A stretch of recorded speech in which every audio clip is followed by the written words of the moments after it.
Boa noite, gente. O pessoal começou a chegar agora. Eita, Marcela também está chegando. Ó, bateu ao oi, contrário. Marcela, tudo bem com você? Tudo bom, e você? Tudo certo também. O pessoal está começando a entrar agora. Hoje a gente vai falar sobre castração, né? É um assunto que gera muitas dúvidas. E acredito que você É deve um assunto importante e polêmico, é né? polêmico. Acredito que você deve ter muitas dúvidas, né, no seu Instagram. E a gente vai conversar aqui hoje. Tem perguntas, né? Os seguidores da Pipa aqui mandaram perguntas também para você. E a gente vai conversar sobre esse tema hoje. É, Agradeço a participação aí do pessoal que está chegando, que mandou pergunta. E a live vai começar. Bom, eu queria primeiro perguntar para você, né? Apresentando você, a Marcela Zurli, que é médica veterinária comportamentalista. E para a gente começar a esquentar essa conversa, eu queria que você explicasse para a gente como é que funciona o seu trabalho, o que faz uma médica veterinária comportamentalista. Bom, basicamente, o médico veterinário comportamentalista ele acaba associando um pouco, né, as questões que tem algum fundo aí clínico, mas que tem aí uma apresentação comportamental, né? Então, muitas vezes a gente acaba confundindo um pouco, né? Ver o comportamento ali como um problema, mas na verdade é uma forma do animal comunicar que ele está com alguma questão, né? Que ele não está bem, que ele precisa de ajuda ou que precisa passar alguma informação e está com essa dificuldade. E a gente faz essa correlação, né? A gente descarta questões clínicas, avalia a necessidade ou até a possibilidade do uso de algumas medicações para auxiliar. A gente também pode orientar quanto a alterações no ambiente ou alterações comportamentais, formas de treinar, tá? Para auxiliar com o tratamento medicamentoso, se for o caso, né? Nem todo animal que a gente atende vai precisar de medicações, mas a gente auxilia também nessa parte de orientação. Mas é sempre bom, eu gosto muito dos trabalhos que são feitos junto com o adestrador, que ajuda não só no, no, no acompanhamento mais próximo, né? O adestrador ele acaba indo ali à casa do animal toda semana, ou às vezes até 2 vezes por semana. Então, isso ajuda muito a gente ter esse feedback da pessoa que está indo lá, que está acompanhando de perto essa evolução, né? Então, basicamente, a gente faz esse tipo de trabalho, né? A gente avalia o animal, tenta correlacionar o que pode ser clínico e auxilia na modificação comportamental ou ambiental que for necessária. Agora tem que ter um olhar bem treinado, né? Bem clínico, né? Nessa avaliação do cãozinho. Como é que Sim. você pegou isso com experiência? Como é que foi, assim, que você foi indo para esse lado? Quanto mais a gente estuda, mais informação a gente tem, né, com relação a isso. Já tem muitos comportamentos aí muito bem relatados, né, há muitos anos aí por diversos profissionais que já atuavam na área ou que ainda atuam. Tem profissionais muito renomados internacionalmente que estão aí, às vezes, desde os anos 70, 80, ainda trabalhando nessa área até hoje, né? Então, a gente tem essa expertise desses profissionais que há tanto tempo estão na área que, graças a Deus, Né? conseguem passar essa informação para a gente, né? Hoje em dia, principalmente com a internet, facilita muito, ajuda a nossa vida, mas é claro que a prática também vai ajudando, né? Quanto mais a gente observa, quanto mais casos a gente atende, mais a gente vai aprendendo também com relação a eles, né? Cada caso novo é um professor novo. Bom, vamos começar a polêmica agora, né? Vamos entrar no assunto castração antes. Rapidinho, Ai, meu Deus. deixa eu mostrar. Ela tá aqui, ó. Tá lá roendo. Oh, meu Deus, que linda. Na cama dela, né? A minha cama agora virou. Claro. O que a gente observa, né? Até depois que a gente tem cachorro, conversando com outras pessoas também que tem, é que muitos tutores têm essa dúvida: castra, não castra, tem muitos mitos. O que você pode dizer assim, a castração ela é a melhor opção para o cachorro? Vai de caso a caso? Como é que você vê isso? Eu acredito que seja muito individual, né? É muito importante que a gente leve em consideração todo o contexto, tá? Eu não sou contra a castração, eu sou super favorável à castração, mas eu acredito que deve ser feita no momento correto, tá?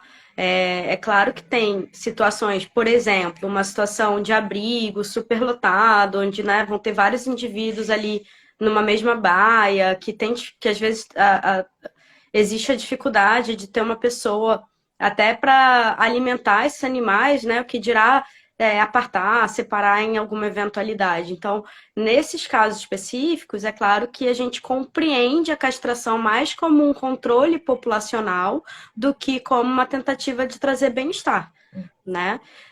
Mas em situações onde o indivíduo já tem uma casa, né? Um tutor, principalmente um tutor capacitado, dedicado, enfim. Eu não vejo a necessidade de fazer isso com tanta pressa, né? Até porque a gente hoje já tem os prós e os contras aí, principalmente da castração precoce, né? Antes do primeiro cio. E é claro que durante um bom tempo, todos fomos orientados, eu me incluo nessa, né? Todos fomos orientados como uma primeira opção, né? Tem que castrar o quanto antes, porque aí o que a gente mais ouve é a questão da piometra, né? Do câncer de mama, às vezes do câncer de ovário, de útero, enfim. Mas hoje e isso causou um grande boom de castração lá atrás, né? Então todo mundo castrava, virou uma coisa assim, pegou, castrou, né? E hoje, justamente por conta desse boom, a gente conseguiu ter uma quantidade suficiente de dados para justamente começarem a saírem trabalhos a respeito desse boom, né? Então começamos a ver também as consequências dessa castração, né? Que antes a gente desconhecia, porque antes era muito mais comum não castrar, né? Sim, e você falou essa questão do câncer, até, aliás, você deixou alguns ganchos para algumas perguntas que as pessoas mandaram aqui. E tem uma pergunta da Débora, da veterinária da Pipa, da Vet Dermato Débora, vocês podem seguir também, ela é demais. Ela perguntou justamente se ter pelo menos uma ninhada evita câncer para fazer a castração. Tem alguma relação? É mito?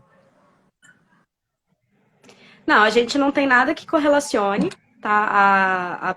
A ter uma ninhada, a não ter câncer ou não ter tumor, tá? O que a gente tem é que a castração feita antes do primeiro cio evita aí a presença do tumor desses órgãos que são retirados na castração, obviamente, porque eles já não estão ali para ter mais tumor, né?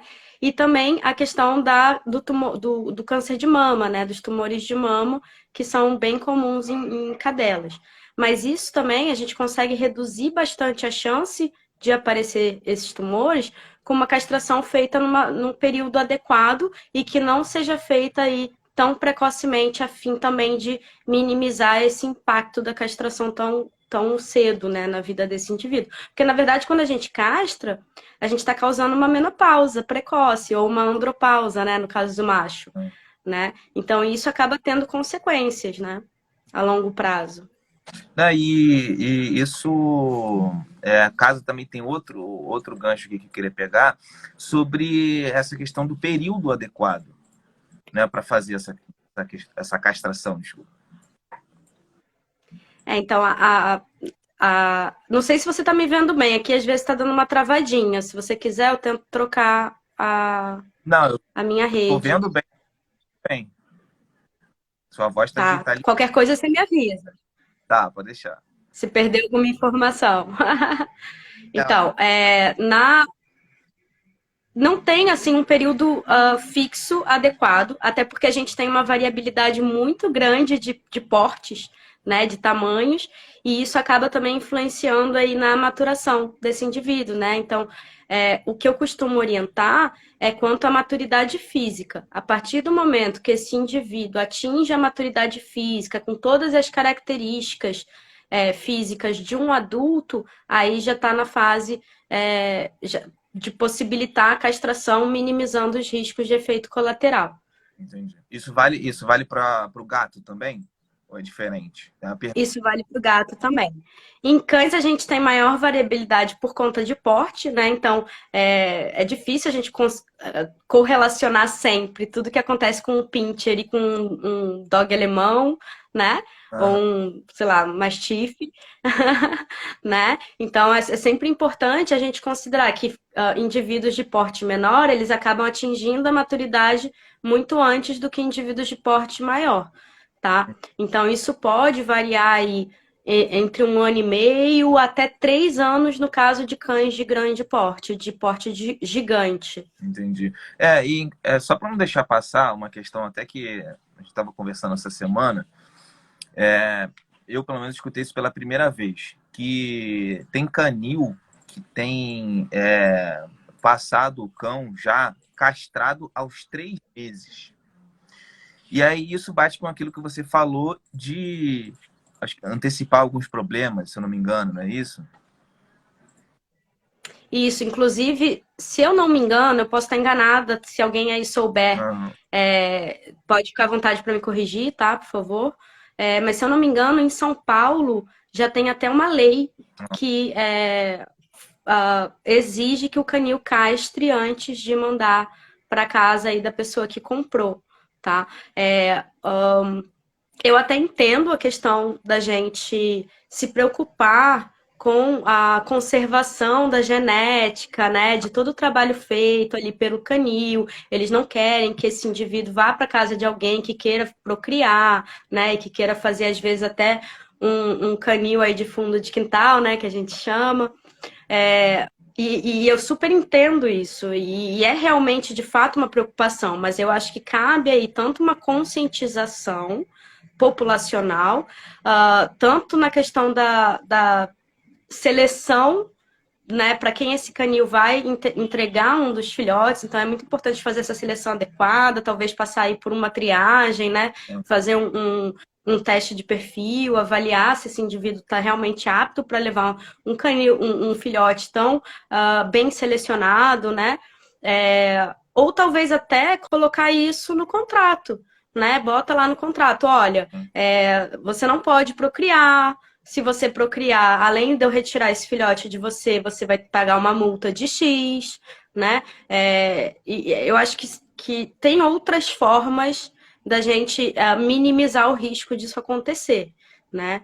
É claro que é difícil fazer esse controle, principalmente dependendo do tamanho do canil, mas se de fato for uma preocupação para eles, né, eu acredito que tem assim formas da gente recorrer a outras fontes que não essa castração tão precoce assim, né? Pensaram no mais fácil e não pensaram, infelizmente, na saúde do cachorro, né? Tendo outras... Tem a questão da legislação também, né? A legislação nem sempre é feita por pessoas que estão ali muito dentro dessa área científica ou que têm muita noção dos riscos que isso acarreta, né? É mais uma questão política, às vezes de visibilidade, né? A gente sabe quanto isso afeta não só essa lei, né? Tem diversas leis aí que eu particularmente discordo, mas enfim, não vamos entrar nesse mérito agora. Poderiam pelo menos contar, né, pessoas técnicas, enfim. Mas falando de pensar um pouco depois, né, ou no momento de castrar, a gente ouve muito, não, porque eu tenho medo, como é que vai ser o procedimento? O que você vê mais assim que os tutores têm medo? Anestesia, e como é que vai ser o pós-operatório? Como é que é isso? Tudo isso, eu ouço tudo isso. É muito comum, né, que as pessoas fiquem aí nervosas com a castração e não é também uma coisa que a gente deve lidar com tanta naturalidade assim, afinal é um procedimento cirúrgico, né? Então a gente deve sim se preocupar com o que acarreta, né? Eu também sou anestesista, então muita gente tem medo da anestesia, Mas, assim, quanto mais a gente avança nos estudos e evolui, menos arriscado fica, né? Porque a gente vai conhecendo cada vez melhor os fármacos, cada hora está saindo um fármaco novo aí, trazendo essa ideia, né, de minimizar riscos e afins, a gente tendo um anestesista capacitado, então daí a importância também da gente se preocupar com a qualidade do ambiente onde a gente está levando o indivíduo para ser castrado, né? Então não buscar só pelo preço, muito pelo contrário. Se tá barato demais, gente, desconfia, né? Porque não é normal, é uma castração, o preço varia de acordo com o peso, né? Então é óbvio que indivíduos menores vão ter o valor mais barato do que indivíduos maiores, mas mesmo assim, se está muito barato, desconfiem. É claro que a gente entende situações onde às vezes a pessoa precisa, né? Uhum. Principalmente situações de abrigo, é bem comum que elas busquem formas de minimizar os gastos, né? Mas se a gente está falando aí de um pet, né, de uma família, às vezes até na hora de pensar em pegar esse pet, quem sabe já não começar a se planejar já para essa castração lá na frente, né? Já que a gente vai ter esse período aí de tempo para se planejar e talvez até para juntar um dinheiro para isso, né? Direcionado para isso. E isso eu tenho que dar muitos créditos para Débora, porque ela sempre falava para gente, quando a gente pegou a pipa, olha a poupança da pipa, olha a poupança da pipa, porque a gente nunca já tem os gastos previstos, né? E a gente nunca sabe quais emergências. Exatamente. Então é uma coisa que Exatamente. não pensa, né? Aqui em casa elas têm Ó, investimento, elas não têm poupança, não. Elas têm investimento direcionado só para elas. já tá na. Vou deixar. Facilita. Agora, no pós-operatório, né? Quais os cuidados assim que você pode falar que a gente tem que ficar, né, mais atento? É muito complexo, né? Porque cada indivíduo vai lidar de um jeito diferente com esse pós-operatório, assim como nós, né? Cada pessoa lida diferente aí com o pós-cirúrgico, né? Então, é importante a gente levar em consideração o comportamento já habitual daquele indivíduo e sempre ter em mente esse comportamento quando a gente for avaliar como está a evolução desse quadro, né? Então, se era um indivíduo um pouco mais agitado e ficou calmo demais, tem alguma coisa estranha aí, ele pode estar com dor, né? Então vamos avaliar, talvez conversar com o veterinário responsável, ver se pode ser alterada alguma dose de medicação ou até introduzida uma nova medicação para minimizar esse desconforto, né? Até porque hoje a gente sabe que o estresse da dor, ela piora a cicatrização, ela retarda essa cicatrização. Então é importante que isso esteja muito bem cuidado, né? E isso, o comportamento costuma falar pra gente, né? Se tá bem ou não. Se é um cão também, às vezes, muito calmo e fica agitado, não tem posição, não consegue achar um lugar ali para deitar, também avaliar se ele não tá com dor. É importante, talvez.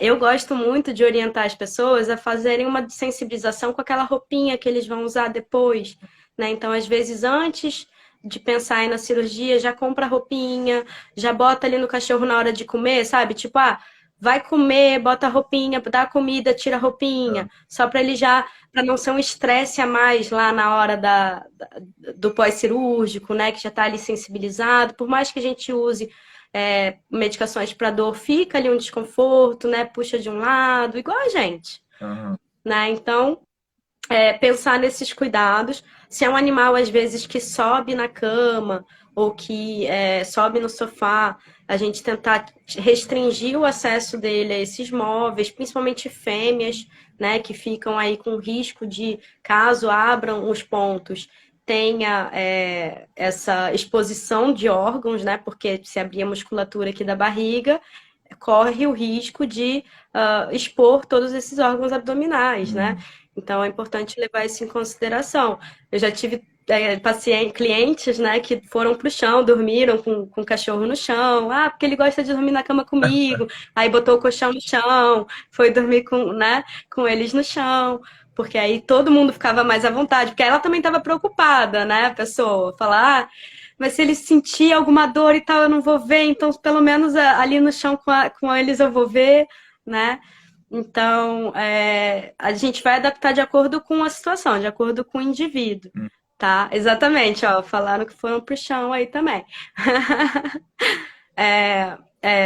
Uma outra coisa legal para pensar é o que que eu vou fazer com esse meu animalzinho se a cirurgia for numa segunda-feira e já na terça-feira eu precisar trabalhar.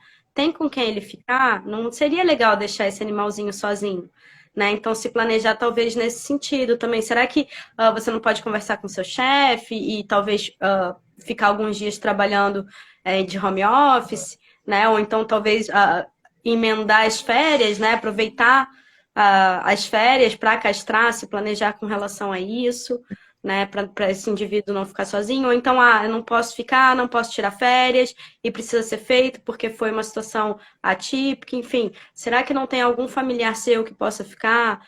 Ou então até a possibilidade de você hospedá-la ou até deixar internada, se for o caso, pelo menos nos primeiros dias, né? Enquanto ainda está muito recente aí essa ferida cirúrgica. E aí, quando você puder ficar em casa com o indivíduo, você leva para Sim, casa. é um momento importante, né? A, É um momento a Diana importante. tá perguntando aqui da Pipa. A Pipa já fugiu. Daqui a pouco aparece aqui. A noite é um período que ela fica bem agitada. A noite é o É, negócio dela. Agora, essa questão da anestesia, né? A gente falou do medo de alguns tutores, né? Tem alguma diferença de anestesias? Tem algum risco? O que você pode falar sobre isso? tem sim, é muito importante que a gente consulte, né, os locais onde a gente vai escolher para fazer essa castração. De preferência que a gente consiga conversar com esse anestesista. Não precisa ser necessariamente uma consulta prévia, mas antes da cirurgia, o anestesista que vem conversar com você, que vem tirar suas dúvidas, que vem te explicar tudo, que vem fazer uma avaliação desse indivíduo, olhar todos os exames que você levou, né? É importante você perceber esse indivíduo consciente e preocupado do que ele está levando para o centro cirúrgico, tá? Uma anestesia mal feita, ela pode ter muitos riscos, Aham, tá? Desde uma dor pós-operatória ou perioperatória, né, até durante o procedimento e o pós-cirúrgico ser mais desagradável, né, se não for feita uma boa analgesia durante a cirurgia, tá? E também tem o risco de, às vezes, ou na pressa, ou às vezes com não tão bem planejada assim, talvez por algum anestesista inexperiente, ou até em casos, tá? Ainda tem hoje em dia, infelizmente, casos em que a própria pessoa que faz a cirurgia aplica ali o anestésico e, bom, seja o que Deus quiser, né? Não fica ali monitorando o paciente, tá? Ainda acontece. E isso pode acarretar aí em lesão renal, em lesão hepática, né? Do rim, do fígado, tá? E isso a longo prazo pode ser muito prejudicial, Se a tá? gente- Uh, Desculpa, pode falar. pode falar. Não, se a gente puder dar só um reforço aqui na pergunta para privilegiar a pergunta do Jodar, que ele perguntou sobre aquela questão da idade adequada para se tem, né, idade adequada para a castração do macho. Só para a gente dar um reforço pequeno para ele. Então, em machos, a gente costuma falar que o mínimo é 1 ano, tá? Mas é legal a gente pensar em mais do que isso. Até porque hoje a gente já sabe, já tem trabalhos mostrando que machos castrados antes de 1 ano de idade têm altas chances de ter outros tumores, tá? Então, aumenta o risco dele ter osteosarcoma, que é um tumor super maligno do osso, aumenta a chance dele ter um tumor cardíaco, tá? Aumenta a chance dele ter hipotiroidismo, tá? Cães atletas, principalmente, eles perdem o tônus muscular, tem mais fragilidade ligamentar, tem dificuldade, às vezes, aí numa fisioterapia até para ganhar massa. Então, às vezes, isso até prejudica se a gente descobre alguma lesão e o indivíduo precisa fazer um trabalho de recuperação, né? Aí, às vezes, você vê a diferença nítida ali de um cão que foi castrado muito cedo e de um cão que foi castrado na idade mais adequada. até no ganho de massa muscular dele numa necessidade aí de uma fisioterapia, por exemplo. Entendi. Tá? Cães atletas podem perder o rendimento em pista, eles ficam também com aparência diferente, né? Principalmente macho, que tem aquele peito mais largo, né? Aquela cara maior. E isso a gente evidencia muita diferença, tá? Cães que foram castrados muito cedo, machos, né? Eles ficam com com o rosto mais afilado, com o peito mais estreito, a pelagem diferente, ficam mais altos do que o normal, do que deveriam, né? Então sai um pouco do padrão. Às vezes a gente pensando ali, talvez num animal de pista, né? De exposição, isso pode ser preocupante, né? Porque ele saindo do padrão, ele já não pode sequer competir. Então isso pode acarretar em várias coisas, né? Como você pode ver. Caramba, são muitas coisas. E acabou que foi. Muitas coisas. Ela falou aqui, ó. Em fêmeas também, tem muitas Agora eu só falei as do macho, por enquanto, Tem né? das fêmeas. Não, então eu aproveito para primeiro agradecer, né, a Jodark pela pergunta. Ela falou, muito obrigada. Eu ia fazer antes de 1 ano porque não tinha essa informação. Obrigada mesmo. O cachorro dela é um Imagina. bom. E aí tem O quê? Desculpa. pastor... Pastor alemão, eu acho que eu esperaria talvez até mais de 2 anos, tá? Ou até 2 anos e pouquinho. Se for possível. Legal essa informação. E você disse que ainda tem a questão da fêmea, né? E eu já emendo aqui uma pergunta, não sei se vai ficar difícil para você responder, mas é porque a Chaka Bailey deixou aqui a pergunta para a gente. Ela perguntou se tem essa questão de problemas articulares, como a displasia, porque a cachorra dela tem displasia leve no lado direito. E ela está com esse recheio de castrar e o quadro piorar. Não sei se você consegue desenrolar essas duas perguntas aí. Tem sim, né? É claro que a gente tem raças aí com predisposição, né, a esses quadros articulares, mas como eu falei, tanto machos como fêmeas, eles vão ter, pela ausência do hormônio sexual, uma perda na massa muscular, vai ter maior fragilidade nos ligamentos, tá? E vai ter menor desempenho atlético. Então, isso tudo junto pode afetar bastante cães que já têm uma predisposição, né? Porque se você tem, principalmente aí falando da displasia, a gente tem a cabeça do fêmur e o acetábulo, que é o que encaixa, certo? Na displasia, a gente pode ter alteração dessas duas estruturas ou de uma só, tá? Que fazem com que essa cabeça do fêmur, às vezes, saia do lugar, que é uma luxação, né? E isso pode fazer a castração e essa fragilidade ligamentar podem facilitar essa saída da cabeça do fêmur do lugar, além de a massa muscular mais menor, né?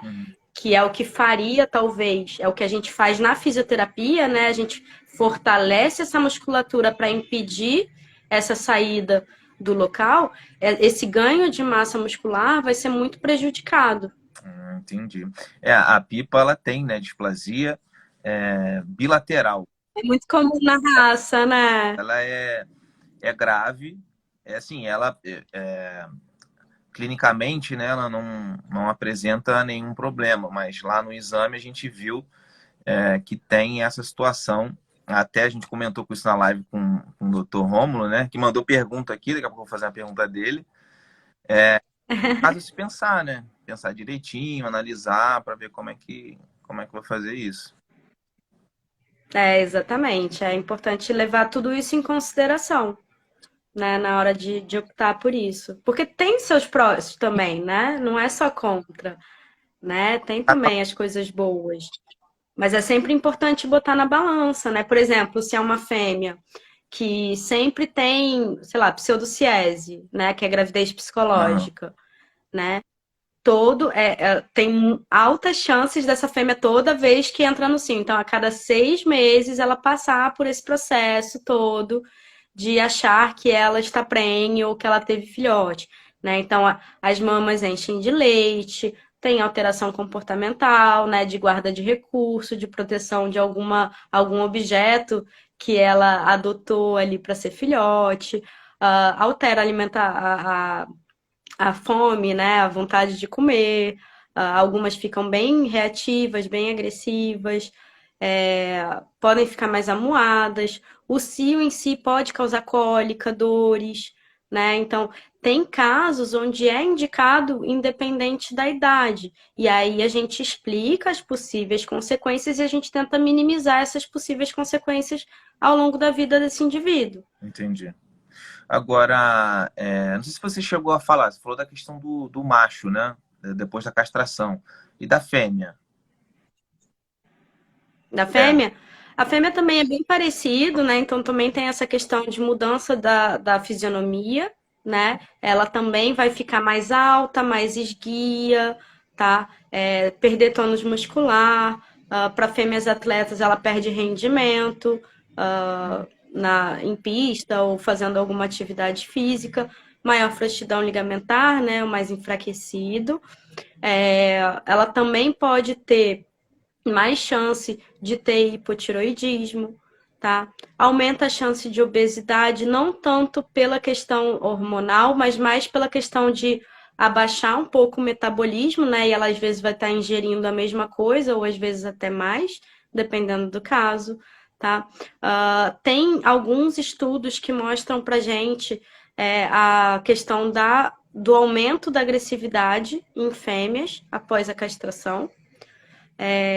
E aí a gente ainda não soube correlacionar se é uma questão hormonal ou se é ali pelo manejo ou talvez por dor no pós-cirúrgico, enfim, né?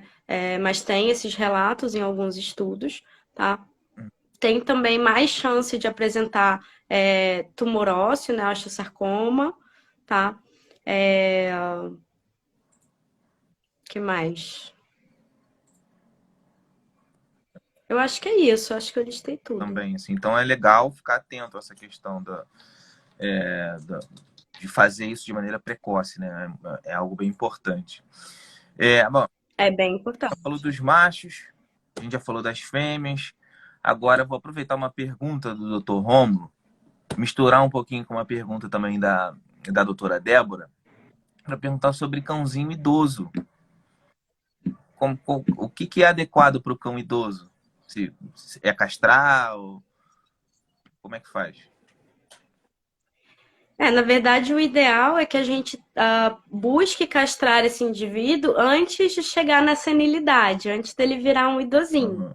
né? Então, ali em torno de 7, 8 anos, se a pessoa não castrou antes, talvez esteja na hora de pensar na castração, tá? Até pela questão, tanto pela questão da cirurgia em si, né? De ser um pouco mais,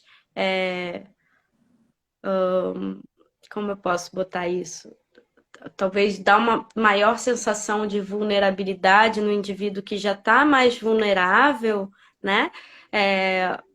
E também pela questão da anestesia em si, tá? Não que seja assim, ó, que perigo anestesiar um cão mais velho, né? Hoje em dia, como eu falei, com o avanço da medicina veterinária, hoje temos diversos profissionais super capacitados no mercado, né?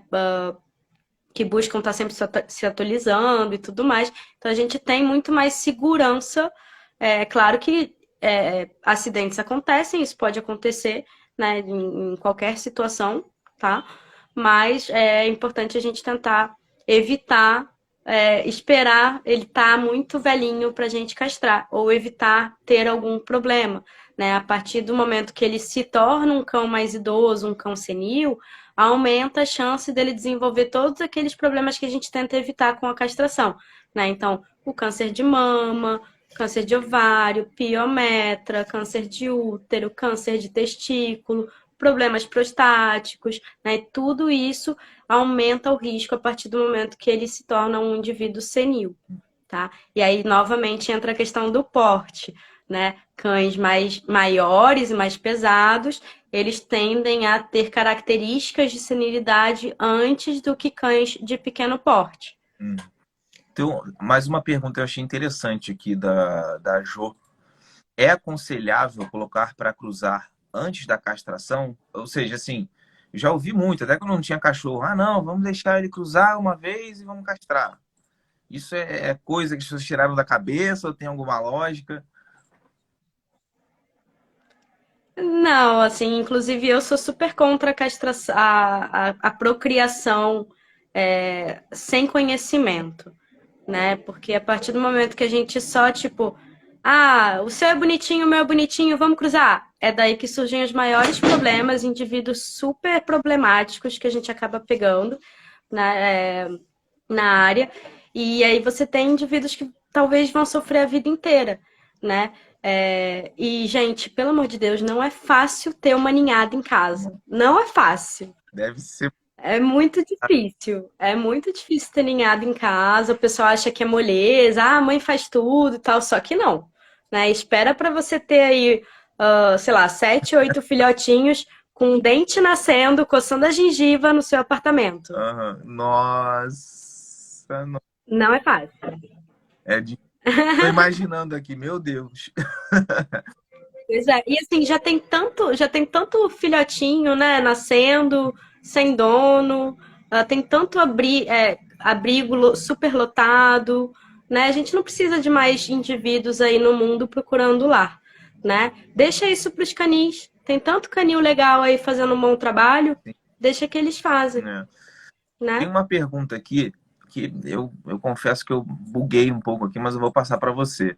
Do Rodnick, né? Mandou a pergunta. Há algum caso, não sei se isso aconteceu com ele, tá?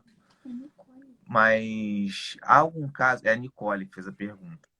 Há algum caso a dela entrar no cio mesmo depois de castrada? Tem esse risco, tá?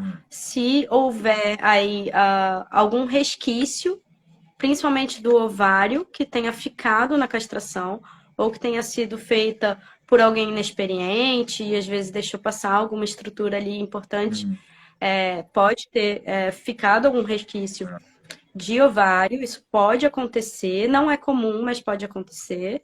E aí é importante que seja feita uma ultrassonografia para avaliar a presença aí de alguma estrutura que ainda esteja ali possibilitando isso, tá? É importante também a gente considerar, assim, eu não sei a situação dele, mas já aconteceu tanto de eu atender casos que tinham de fato um resquício aí de ovário e precisou ser feita uma nova castração, tá? Como eu também já atendi casos onde os tutores achavam que a fêmea estava no cio, mesmo sendo castrada, porque eles tinham um casal, e aí em determinadas épocas o macho montava na fêmea, mesmo sendo castrado também, tá? E aí o que acontecia é que tinha uma outra fêmea no cio no prédio que fazia com que ele redirecionasse esse comportamento para a fêmea que ele tinha ali do lado, né, para montar. E também já vi muitos casos de cães castrados que ainda apresentavam monta. Inclusive eu tive um que fazia isso. Ele apresentava a monta em fêmeas no cio, mesmo sendo castrado. Sim, pode virar algo do comportamento do cachorro, porque isso aconteceu também com a Pipa, né? Com o cachorro que a Pipa encontrou, que era castrado e que tentava montar nela, mesmo sendo castrado. É importante a gente pensar em outras correlações aí da monta, né? A monta pode também ser uma forma de interação que não foi bem direcionada pelos tutores, né? Eles não nascem sabendo ser cachorros e também não nascem sabendo interagir, assim como nós, eles precisam aprender aí o que a gente chama de etiqueta social, né? E às vezes a gente não tem essa noção para ensinar a etiqueta social, e aí ele acha que essa é uma forma de interação, tá? Esse é um ponto. Uma outra coisa que é bem comum também a gente ver a presença de monta é na frustração. Então, às vezes, aquele indivíduo tá ali querendo uma coisa, tá querendo uma coisa, e não é dado, não é dado, aí vai escalando a agitação dele, né? E aí ele começa a montar. E às vezes começa a montar, começa a morder, puxar a roupa, né? Ou começa a montar na fêmea, que às vezes ele tá chamando para brincar e ela não quer brincar, e tá chamando para brincar e não quer brincar, e pum, aí começa a montar, né? Então, isso pode acontecer também, Hum. na presença de frustração. Agora, esse lance, assim, né, de entender o comportamento do cachorro, mesmo o seu cachorro ali que você convive há anos, é difícil, né? É difícil. Às vezes É difícil. você fica assim, o cachorro fica te encarando e você fala, tá, e aí? O que que você. Assim, é complicado você ter esses retornos, assim, do seu animal. Sim, é difícil. Mas com o tempo a gente consegue ir associando algumas coisas, né? Eu não sei quanto que você já se aprofundou nesse meio de comportamento, mas eu gosto muito de falar para as pessoas começarem a pesquisar sobre os calming signals, que são o que a gente chama de sinal de apaziguamento e que eles Ah, é da. emitem constantemente assim, de forma automática, tá? Então, eles emitem tanto em sinal de desconforto, como em sinal de conforto, de relaxamento, ou de brincadeira, ou de estava desconfortável e agora estou começando a relaxar, né? Então, é legal, se você gosta dessa área, assim, se você quer entender melhor a pipa, no caso, né, ou o indivíduo que você tem em casa, é legal você ir atrás disso, é super interessante, assim. E depois que essa janela se abre, gente, é uma loucura, porque a gente começa a ver tudo, aí a gente começa a achar que a gente tá louco também. Começa a entender mais e mais, né? É. Né?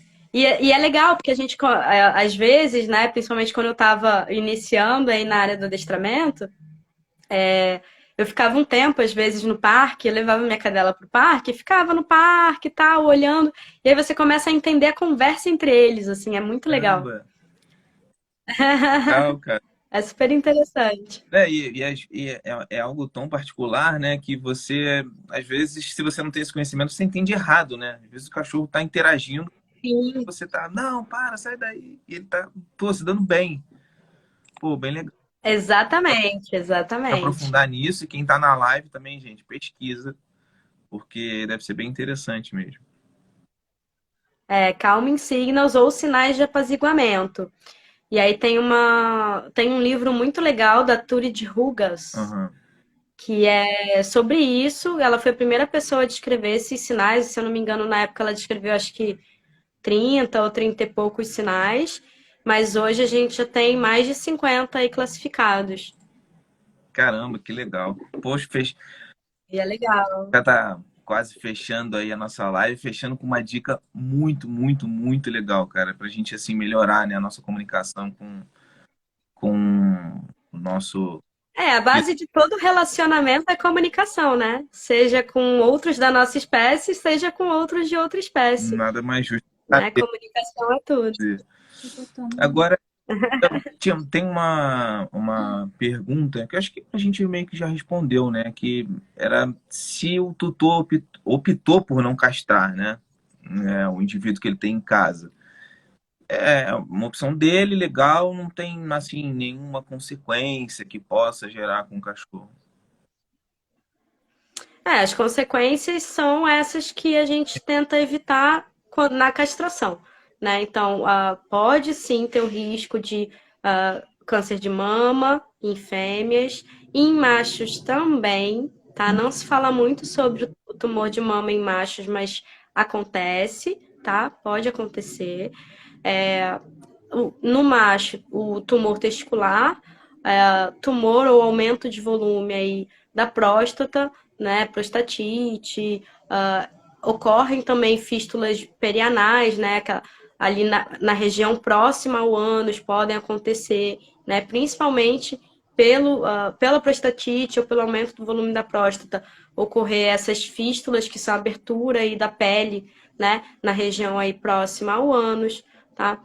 Em fêmeas também a gente pode ter o risco, tem o risco, né, de piometra, que é uma infecção uterina, principalmente a gente pensando em fêmeas que vão muito à rua e que às vezes a gente está fazendo treino e nem lembra disso, né, e aí você tá ali para sua fêmea super fofa, na praça, pedindo para ela sentar. E aonde que ela encosta a, né, vulva é no chão, todo sujo, cheio de vai saber o que passou por ali, Cara, né? Então, tem alta chance dela ter aí uma infecção uterina. E mesmo em fêmeas castradas, é importante a gente levar isso em consideração, porque também tem muita cistite, tá, gente? Tem muito caso de cistite, porque a gente não pensa nessas coisas, né? Ah, vou ficar pedindo para. Eu tenho duas fêmeas em casa, né? E é muito comum o pessoal falar, ah, mas elas não sentam para atravessar a rua. Eu falo, não, eu que ensinei elas a não sentarem para atravessar a rua. Eu não quero que elas sentem nesse chão sujo, né? mano. Porque a vulva está muito próxima ali, né? De onde fica encostada no chão, tá? Então, às vezes, até é legal pensar isso quando a gente for para algum ambiente que a gente queira, né? Sei lá, tô indo num bar. Você vai, sei lá, tomar uma cerveja com a pipa, leva ali um tapetinho, uma mantinha, ou uma esteirinha de yoga para ela sentar, para ela deitar, sem o risco de ter aí uma possível cistite, uma infecção por conta disso, né? De estar ali sentando num lugar muito sujo, Gente, olha, mas tá? acho que eu tô aprendendo mais que todo mundo nessa live. Cadê Ai, mas até eu tô aprendendo, a gente sempre aprende, a né? aqui o nome? Turid Rugas, não é isso? Calm Insight. De ruga aí. Tem aqui o Perfeito. se quiser anotar. É, bom, a gente daqui a pouco o Instagram vai cortar a gente, né? Que a gente só pode ficar 1 hora. Eu assim te agradeço muito. Passa tão rápido, né? Rápido, rápido. A gente vai lendo as perguntas. Tem perguntas que já mandaram antes, quando a gente vê já está acabando. Mas É muito verdade. obrigado mesmo. Quem quiser mandar uma pergunta aí última correndo, aproveita, tá? Enquanto a doutora Marcela vai se despedindo. E aí te agradeço mesmo, viu, pela participação. Tenho certeza que Imagina. muita gente aqui hoje. Informação de qualidade é muito bom, né? Passar isso para as pessoas. Ai, gente, obrigada. Eu quero agradecer muito o convite. Eu sempre fico muito nervosa nessas lives, Tá, né? Mas que bom que vocês gostaram, que eu pude trazer um pouquinho de informação aí para vocês. Mas é isso, assim, é muita informação, é muita coisa. Às vezes, se vocês tiverem mais interesse nisso, é legal pesquisar, às vezes ir atrás dos trabalhos, é legal a gente ver e tentar ler esses trabalhos, né? Se vocês tiverem acesso. Eu acho muito interessante esse tema, porque, como eu falei, assim, eu acho que sempre tem casos e casos, e é importante você consultar o seu veterinário, sim. o seu veterinário de confiança, né, com relação a isso. Cada caso é um caso específico. Tipo, putz, agora castrei, não sabia disso antes, e agora é isso aí, e viva, né? Vivam felizes vocês, tenta minimizar os riscos dessas outras questões surgirem, né? Se talvez você tem uma fêmea ou um macho que você castrou muito cedo e tem medo dessa questão da fragilidade ligamentar, pensa no piso da sua casa. É muito liso esse piso? Será que não vale botar umas esteirinhas aí? Será que não vale pensar na possibilidade de você conversar com o fisioterapeuta para às vezes te orientar em alguns exercícios que você pode fazer para minimizar o risco de perda de massa muscular, né? Que você faça em casa mesmo, não precisa ser nada, se ainda não tem alguma lesão evidente ou diagnosticada, às vezes vale a pena você fazer alguma coisa preventiva, né? Igual a gente, o pessoal vai na academia e malha sem ter uma lesão específica, né? Justamente tentando minimizar isso. Alguns não, né? Mas é importante a gente levar isso em consideração. Tá certo. 8h40. Eu falo muito, né? Não, Desculpa. não. Tá ótimo. Nos comentários dos seus fãs, a Kiara, Ai, gente, vocês são lindos. maravilhosa, a Fabi, agradecer, Obrigada.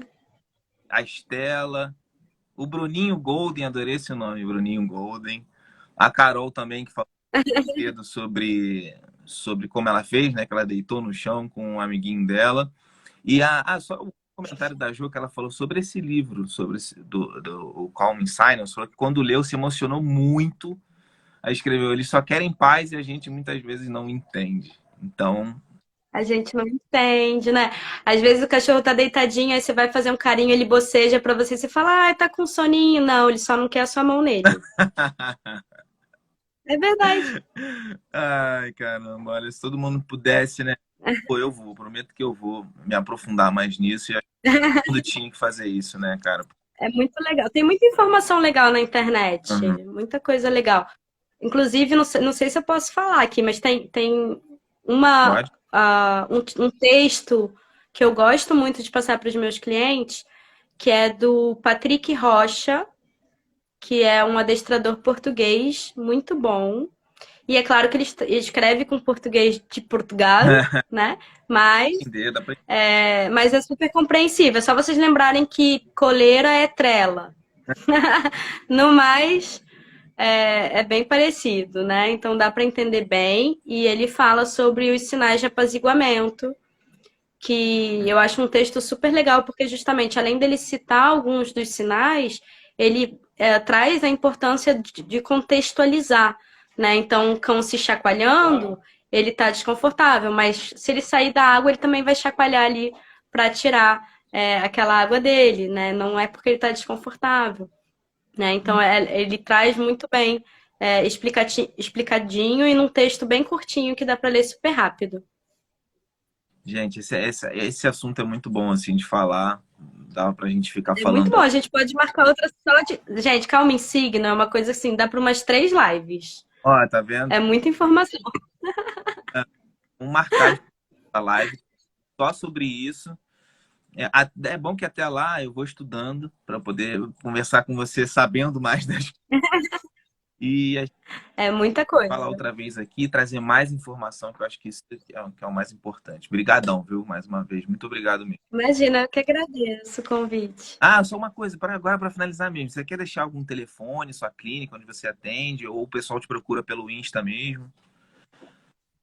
Vocês podem mandar mensagem aqui no Insta também. Tem também um link que encaminha para Vanessa, que é minha super suporte maravilhosa, né?